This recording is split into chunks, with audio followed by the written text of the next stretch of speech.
Olá, quarto ano, tudo bom com vocês? Hoje nós vamos continuar falando a respeito de narrativas. Vamos lembrar primeiro que a narrativa possui uma estrutura.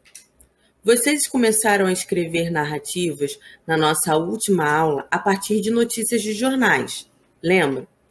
E o que eu falei sobre a estrutura, sobre a sequência de ações, sobre utilizar os personagens, sobre utilizar aquela situação da notícia como motivador da sua história. Por quê? A narrativa possui uma estrutura. Ela começa com uma apresentação dos personagens, apresentação do local, do tempo, isso no parágrafo de introdução. No próximo parágrafo, nós já começamos a ter o desenvolvimento da nossa narrativa, que pode ter uma situação problema ou não. Nós temos contos, crônicas, narrativas que são só a contação de acontecimentos, não trazem um problema para os personagens, um problema que desestabiliza aquela situação inicial, mas pode haver. Depois, dentro do desenvolvimento, nós temos o clímax, que é o ponto mais alto da narrativa, que é o ponto de maior tensão, onde você cria a maior expectativa do seu leitor para o seu texto. O que será que vai acontecer depois disso? Como será que vai ser resolvida a situação problema? Então, o seu leitor fica com a expectativa, a ansiedade lá no alto. Por isso, nós temos o clímax da narrativa. E logo após o clímax, nós temos o parágrafo de desfecho, que pode conter a solução do problema, quando há narrativas com problema, ou somente a finalização da história. Nós temos que pensar que existem dois tipos de narrativas. Existem narrativas com situação problema, que é aquela que traz uma agitação na história, e nós temos narrativas que são só para contar acontecimentos, que o enredo traz só a sequência de ações. Narrativas de viagem, por exemplo, só traz a sequência de ações, o que aconteceu, para onde você foi, o que você visitou, certo? Além da estrutura da narrativa, nós temos aqueles elementos que são essenciais para esse tipo de texto. E não podemos esquecer do pente. O pente nos faz lembrar a respeito dos 5 elementos essenciais da narrativa, que são os personagens, o enredo, o narrador, o tempo e o espaço. Hoje, nós vamos observar um pouco mais de perto um desses elementos, o narrador. Precisamos entender já de cara que sem narrador não há narrativa. Narrador, narrativa. Vê que o nome lembra o elemento essencial? Porque sem narrador não há narrativa. O que é narrar? É contar uma história, é expor os acontecimentos, é organizar um enredo e transmiti-lo, seja de forma oral, escrita ou até por imagens, ou até em linguagem de sinais, que nós temos hoje, a língua brasileira de sinais. Então, nós podemos dizer, sim, que o tradutor de Libras ele pode contar uma história, ele pode, sim, transmitir uma narrativa. E por que o tipo de narrador é tão importante para nós? Bom, porque o tipo de narrador vai determinar o foco narrativo dessa história, ou seja, o ponto de vista pelo qual ela é contada. Vocês podem participar de um mesmo evento na escola. Cada participante, cada aluno, vai contar a história de uma maneira diferente. Aquele que participou da partida vai contar de maneira diferente do que o que estava na plateia. Por quê? São pontos de vista diferentes. Cada um tem um ângulo de observação. Daqui eu só consigo enxergar o que está à minha frente e um pouco o que está aqui ao lado, porque nós temos essa visão periférica, certo? Mas, se tivesse uma pessoa atrás de mim, ela teria uma visão minha e da gravação. Já é uma visão mais ampla do que a visão que eu tenho. Então, o tipo de narrador tem essa relação com o ponto de vista, com o foco narrativo. Nós temos 3 tipos de narrador. O narrador personagem, que é aquele que participa da história. Ele conta algo em que ele está incluído. E essa narração é sempre feita em primeira pessoa, ou seja, pensem nos verbos. Os verbos estarão em primeira pessoa, isto é, conjugados em eu ou nós, quando o personagem se inclui. Ele narra aquilo que vivencia. Seja ele personagem principal ou seja personagem secundário. O outro narrador existente é o narrador observador. Ele narra aquilo que ele observa. Ele não participa da história. Isso é muito importante. Ele está somente olhando de fora da história. Ele vê a cena e relata o que ele viu. Esse tipo de narração é feita em terceira pessoa, ou seja, os verbos estarão conjugados na terceira pessoa do singular ou do plural. E como é que a gente observa isso? Com a utilização dos pronomes ele, ela, eles, elas. E o último tipo de narrador é o narrador onisciente. Você já ouviu falar sobre essa palavra? Onisciente. Quem é onisciente? Quem tem ciência de todas as coisas, ou seja, tem o conhecimento de tudo o que acontece.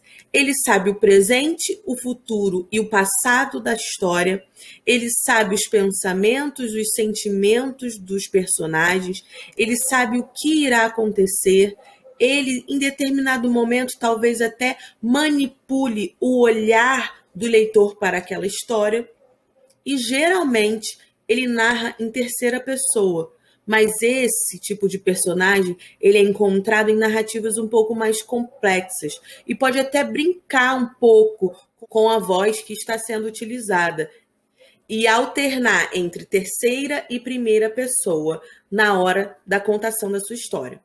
Mas, por hora, nós iremos focar nos narradores observador e personagem.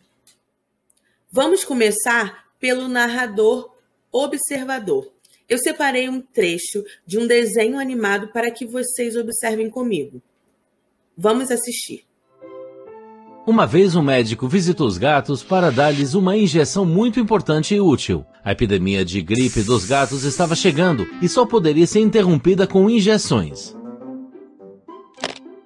Cookie, Candy e Pudding não têm medo de injeções. Entendem a importância das injeções, mas nem todos os gatos são tão corajosos. Os amigos dos gatos ficaram muito assustados quando descobriram a visita do médico e decidiram se esconder. E agora o médico não é capaz de dar injeções, mas há uma coisa ainda pior. Todos os amigos podem ficar doentes sem elas.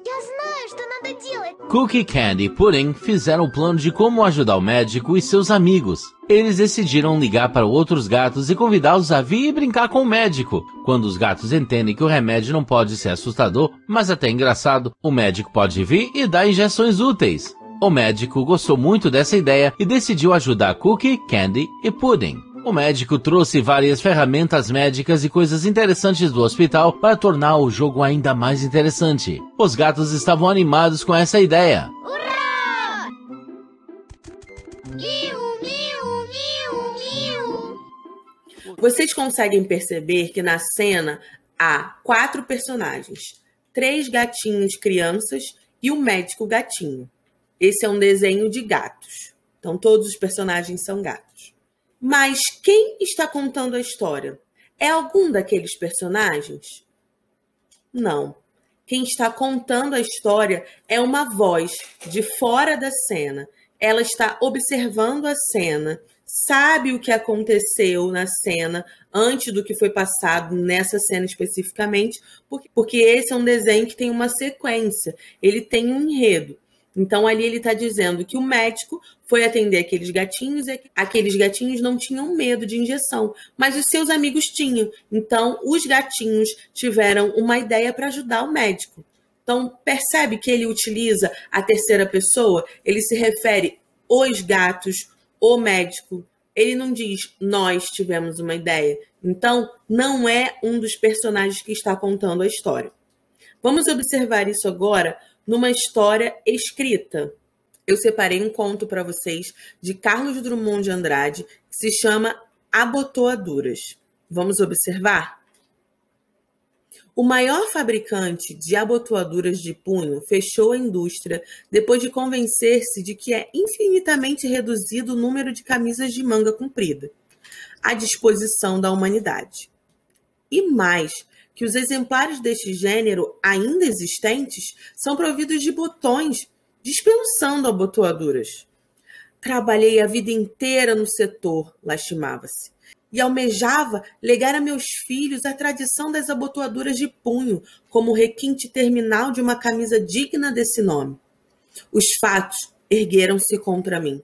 Não posso mais produzir abotoaduras de punho para camisas sem punho ou de punho abastado por míseros botões de plástico.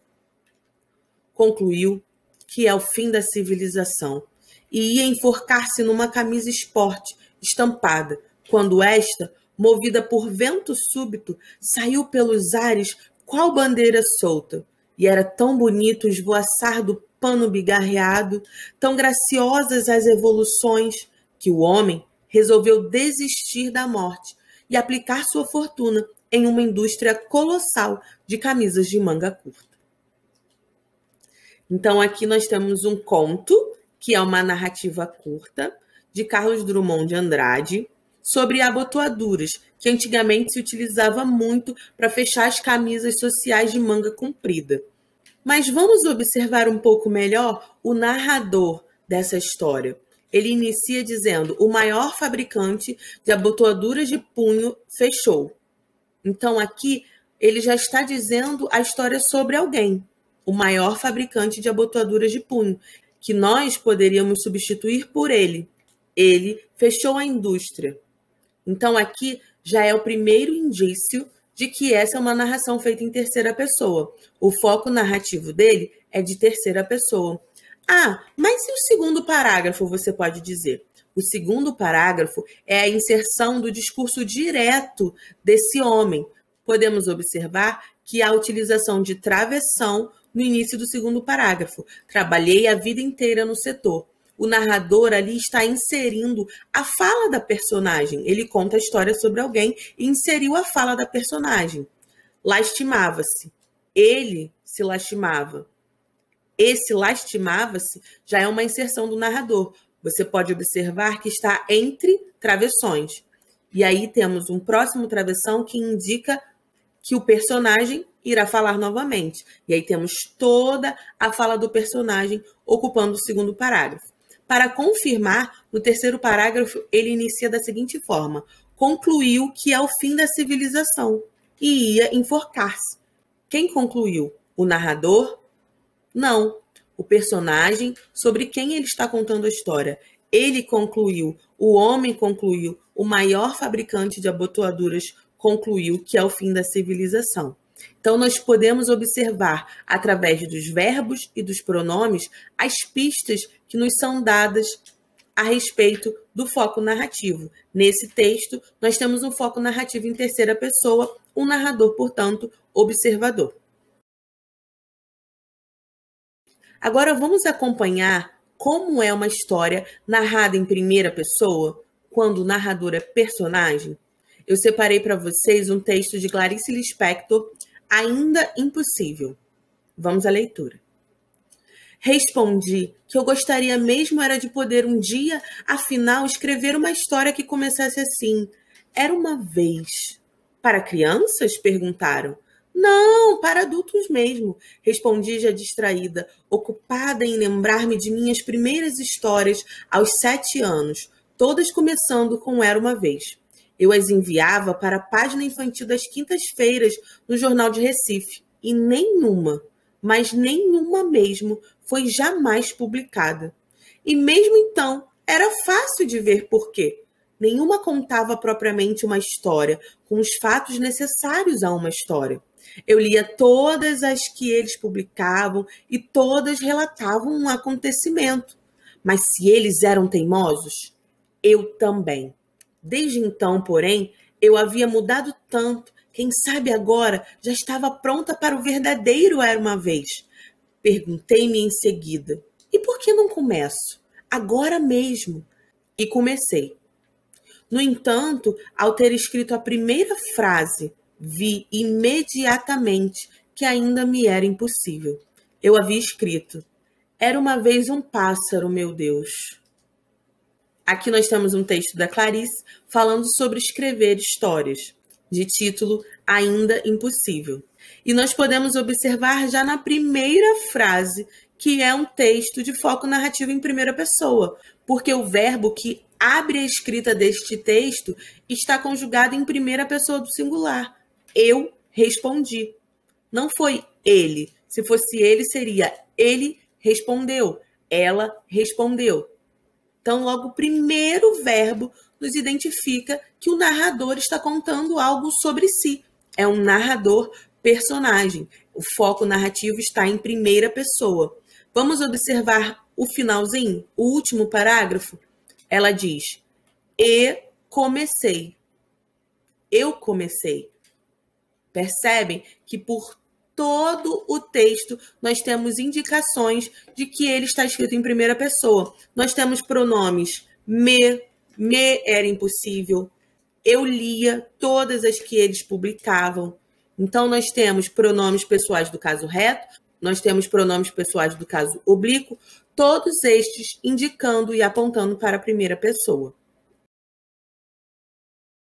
É importante saber identificar, então, o foco narrativo do texto. Ele está sendo escrito em primeira pessoa, o narrador é personagem. Ele está escrito em terceira pessoa, o narrador é observador. E qual é a importância? Se o narrador é personagem, ele talvez dê detalhes que um narrador observador não vai perceber. A importância é observar o ponto de vista, como cada tipo de narrativa tem um ponto de vista. E para observar melhor essas características, eu deixei alguns exercícios no Google Forms para vocês. Vocês irão, primeiramente, identificar qual tipo de narrador de certos trechos e, num segundo momento, eu quero que vocês façam a troca do foco narrativo. O trecho que estiver em primeira pessoa, vocês irão reescrever em terceira pessoa. E o trecho que estiver em terceira pessoa, vocês irão reescrever em primeira pessoa, ok? Qualquer dúvida, podem me mandar mensagem, mas nós nos vemos no nosso próximo Meet. Até lá!